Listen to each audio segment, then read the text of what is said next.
প্রায় 200 বছর ধরে শ্রাবণ সংক্রান্তির দিনে পূজিত হচ্ছেন রেডিপুরের বিশ্বেশ্বর। কথিত আছে তৎকালীন সময়ে গনোয়ার পাল পরিবারের একটি গাভী রেডিপুরের জঙ্গলে এসে দুধ ত্যাগ করত।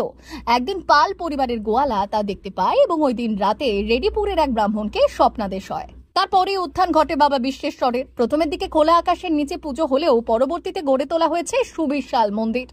মন্দিরের চারিদিকে দেওয়াল পাথর কেটে তৈরি করা হয়েছে বিভিন্ন দেবদেবীর মূর্তি।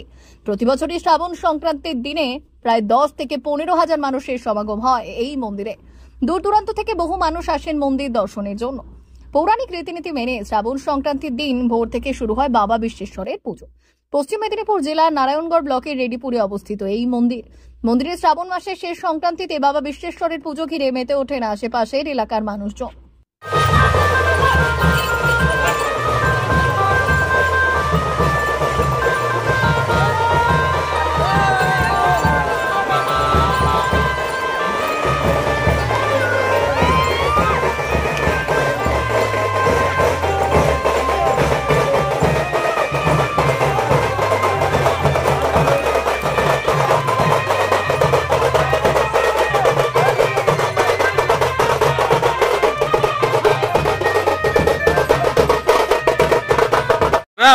কত বছর ধরে এই পৌরাণিক রীতিনীতি মেনে এই পুজো হয়ে আসছে?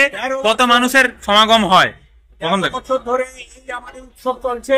শ্রাবণ সংক্রান্তি 2025 সালের উৎসব। এটাকে নিয়ে 13 বছর হলো।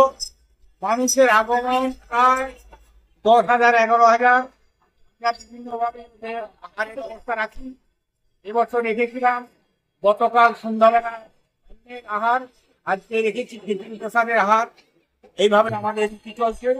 বিভিন্ন গ্রাম থেকে আগত ভক্ত মন্ডলী আসছে আমাদের এই অনুষ্ঠানে। কি নাম আপনার? বসন্ত 200 বছর আগে এখানে জঙ্গল ছিল। জঙ্গলে একটা এমনি এসে দুধ দিত, সেই থেকে এখানে আনুমানিক 200 বছর। কত মানুষের সমাগম হয়? 10 থেকে 11 বছর। কোন কোন পার্শ্ববর্তী এলাকার মানুষরা আসেন এখানে?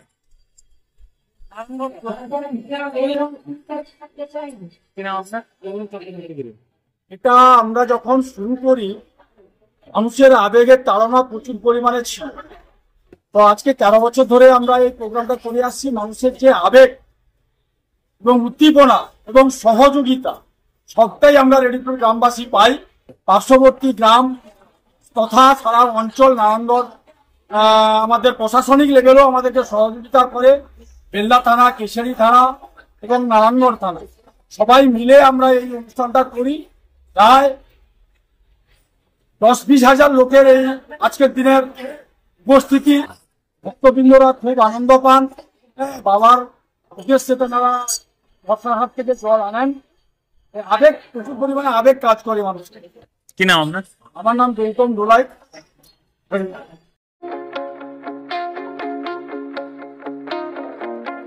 সুলভ মূল্যে এলোপ্যাথিক ঔষধ পাওয়ার বিশ্বস্ত প্রতিষ্ঠান এখন আপনার বাড়ির কাছে। সুস্বাস্থ্য ফার্মেসি, বেলদা, সবুজপল্লী, বেলদা, পশ্চিম মেদিনীপুর। এখানে সমস্ত ধরনের এলোপ্যাথিক ঔষধ পাওয়া যায়। এছাড়াও কলকাতা সহ বিশেষজ্ঞ চিকিৎসক বসছেন এখানে। ডক্টর অরিন্দম ঘোষ কলকাতার পিজি হাসপাতাল থেকে আসছেন। গাঁটে ব্যথা, শিরার টান, কোমরে ব্যথা, কাঁধে কনুয়ে ব্যথা, লিগামেন্টে চোট, আর্থারাইটিস, স্পন্ডিলাইসিস, ডায়াবেটিক নিউরোপ্যাথি, অসারতা ও নার্ভ বিশেষজ্ঞ ডক্টর অরিন্দম ঘোষ প্রতি 15 দিন অন্তর শুক্রবার বিকেল 4টায় চেম্বার করছেন। এছাড়াও প্রতি মাসের দ্বিতীয় ও চতুর্থ বুধবার সকাল 10টায় কলকাতা SSKM হাসপাতাল থেকে আসছেন নার্ভ ব্রেনের সমস্যা জনিত যে কোনো রোগের বিশেষজ্ঞ ডক্টর অরূপ বসাক। পুরুলিয়া মানসিক হাসপাতালের সঙ্গে যুক্ত ডক্টর অরূপ বসাক। এখানে চেম্বার করতে আসছেন মেডিসিন, ডায়াবেটিস ও ফিজিশিয়ান ডক্টর অতীশ বসাক। প্রতি রবিবার সকাল 11:30টায় চেম্বার করছেন সুস্বাস্থ্য ফার্মেসিতে।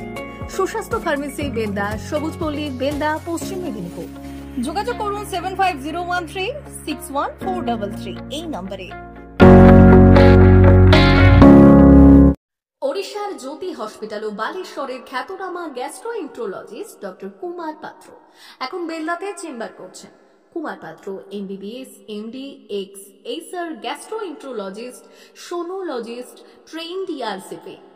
আসছেন আগামী 3রা আগস্ট রবিবার বিকেল 3:30 অনুকূল মেডিকেলে, Deuli hospital road, Belda, SDPO অফিসের কাছে।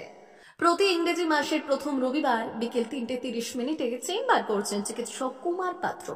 চিকিৎসকের পরামর্শ পেতে আজই চলে আসুন বেলদা অনুকূল মেডিকেলে। যোগাযোগ করুন এই নম্বরে 8597553607 অথবা 9382656206।